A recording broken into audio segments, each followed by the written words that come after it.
عاملين ايه؟ يا رب تكونوا بخير. النهارده فلوجايه بالعبايه. المهم يعني احنا النهارده هنقضي اليوم سوا. انا نازله هجيب شويه حاجات، فحبيت ان انا اوثق اللحظه دي وانا لابسه العبايه ونازله معاكم. عايزه اقول لك لو انت اول مره تيجي في القناه وتشوفيني، اشتركي في القناه وفعلي الجرس واعملي لايك للفيديو ده. وفي ناس بيقولوا لي ان الفيديوهات مش بتوصل لهم، علشان الفيديو يوصلك لازم تلغي الاشعار وترجعي تاني، او علامة الجرس يعني تلغيها وترجعي تاني، فالفيديوهات كده هتوصلك على طول. وخلونا نجهز وننزل. حط كونسيلر بسرعة بسرعة بسرعة كده. عايزين نعمل اسرع ميك اب في الحياة، اسرع حاجة نقدر نعملها. عارفين يا جماعة، ما تصرفوا كل الفلوس اللي معاكم وبعد كده تلاقوا نفسكم بلا فلوس. اللي هو هين قرشك ولا تهين نفسك، فانتوا بتصرفوا فلوسكم وبتهينوا القرش، ففلوسكم بتخلص فتلاقوا انتوا بتتهانوا بعد كده. خلصنا الكونسيلر.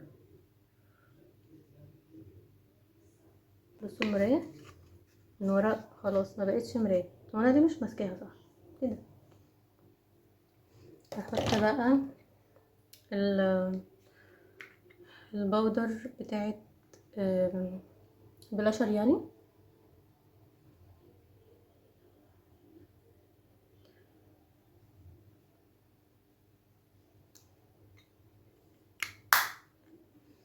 بعد كده نحط الروج. ما بغيرش طريقة الروج بتاعتي خالص، هي نفس كل حاجة، بحدد بنفس الدرجة ما بغيرهاش. بس لاحظت نفسي ازاي.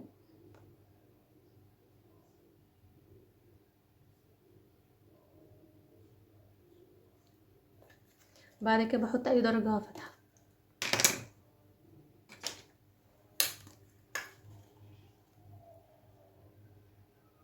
ممكن عشان بحس ان هي اكتر حاجة لايقة في رسمة شفايف يعني. جماعة انتوا دوستوا لايك ولا لسه؟ مستنيين ايه يعني؟ اللي بتفرجوا مستنيين ايه بجد؟ دوسوا لايك. مش عارفين اللايك ده بيفرق معايا ازاي بجد. ودلوقتي نحط اخر حاجة الماسكارا، زي ما بيقولوها كده، مش عارفة الماسكارا بيدوسوا على الار كده او الري يعني، او الار ري. انا عشان مستعجلة مهيبرة ف هنعمل كده كوت ونستنى تهدى كده شوية، مش تنشف قوي عشان برضو غلط من الرموش تبقى ناشفة قوي وتحطوا عليها ماسكارا تانية يعني. اللي هو كده ايه، تمسك نفسها كده ونحط طبقة تانية. خلاص حطيت الماسكارا، وهتقولي لي هلاقي واحدة كده مش لازم تقولولي يعني، هتقول في نفسها لابس نازلة بالعباية ونازلة تجيب حاجات وعمالة تحط لنا ميك اب قبل ما تنزل. هرد عليكي مش هسيبك، هقولك يا ام لسان طويل. انا عشان دلوقتي المفروض ان انا هصور فيديو ليكو، فانا قلت احط ميك اب اصور فيديو وانزل اجيب حاجات وانا حاطه ميك اب وانا عسوله، ايه المشكله؟ بس السبب الاساسي ان انا احط ماسكارا وروج وكده ان انا هصور لكم دلوقتي فيديو لليوتيوب، فدي من ضمن الحاجات اللي قلت اعرفها لكم. بس انا مش عارفه الفيديو ده هينزل الاول ولا الفيديو التاني هو اللي هينزل الاول. والفيديو التاني حلو حلو جدا، عن برودكت بقى وحاجات كده، ولو انتوا بتحبوا الحاجات دي هعمل لكم ريفيو عن حاجات معينه. فهصور دلوقتي عشان ابقى مشرقه، وبعد كده انزل اتبهدل واجي، فهروح وارجع لكم تاني. شارككم احزاني بما اني كنت بقول لكم دلوقتي ان المرايه دي اتكسرت. بصوا يا جماعه، تعالى انت كده عشان انا دلوقتي يعني متضايقه جدا. بصوا وكل بقى الحاجات دي كانت مش كلها. تعالى انت هنا، التوكه دي مش معاهم. ايه اللخبطه والحاجات دي. المهم مفروض ان الحاجات دي كانت محطوطه هنا، انا مش عارفه احطها فين دلوقتي.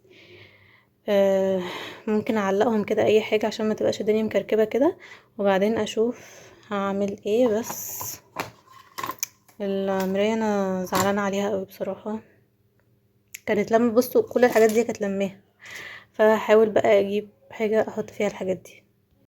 بصوا انا هنا كنت خلاص جبت الحاجات اللي انا كنت نازله اشتريها وزي ما قلت لكم كنت صورت لكم فيديو تاني غير ده، عشان كده كنت بجهز وكده.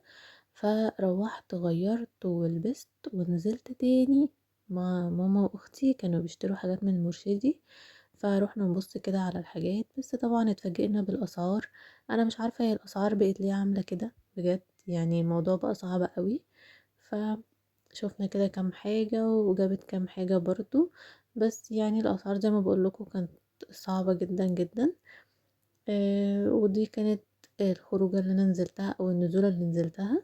رجعنا تاني، شلت الميك اب وهعمل معاكم دلوقتي السكين كير روتين بتاعي. انا بقالي فتره بستخدم الغسول بتاع ستارفيل، فيها بل وشي عشان اغسل بالغسول، ولفالكوا الطرحه زي لفه اعدادي عشان اعرف اغسل. ما كنتش عايزه البس بندانه فلفتها كده اي كلام. هاخد حبه، ما بحطش غسول كتير على وشي، مش بكتره، الغسول مش بكتره خالص.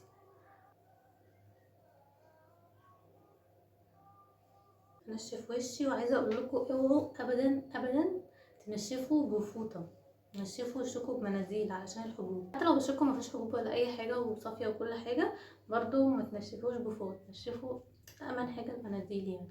بعد كده احط المرطب. انا مجهده قوي، من بره تعبانه قوي، حاسه ان انا عملت حاجات كتيره كده. وطبعا ميان العسوله الاموره مفرضاني اصلا، ده العادي بتاعها، فحاسه ان انا تعبانه كده. اخلص سكين كير واحاول اريح جسمي كده شويه، وعندي مناسبه بكره، فعشان كده بحاول كده ارطب وشي. مش عارفه انا ليه حطيت مرطب، انا كنت ناويه اعمل شيت ماسك. استنوا كده، تعالوا نعمل شيت ماسك سوا. هو ده. انا طلعته كنت بصور لقيت الكاميرا ما بتصورش، فهحطه معاكم دلوقتي. وكنت بقول لكم ان كل حاجات كارت حلوه جدا، بحب حاجاتهم والروجات. لو انتوا جربتوا روجات كارت هتعرفوا قصدي ايه، حاجاتهم حلوه ورخيصه في نفس الوقت. خلوني احطه. بصوا هو اصلا عامل ازاي، بصوا في ورقه كده من بره ومن جوه على شكل وش يعني وكده.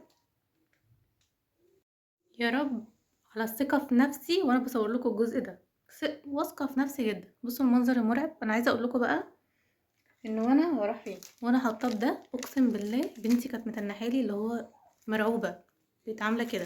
كان شكله وحش قوي. هو دلوقتي برضو مش حلو يعني، بس كان شكلي فظيع فظيع. فقلت لا خليني ابدا، ما هعمل ايه بالورقه، منظر يعني مش هعمل حاجه بالمنظر. المهم يعني يا جماعه ان الجزء ده بصوا بصوا بصوا مليان آه، مرطب كده وحلو قوي قوي. فانا بقالي فتره اصلا سايباه على وشي، خلاص هشيله دلوقتي معاكم.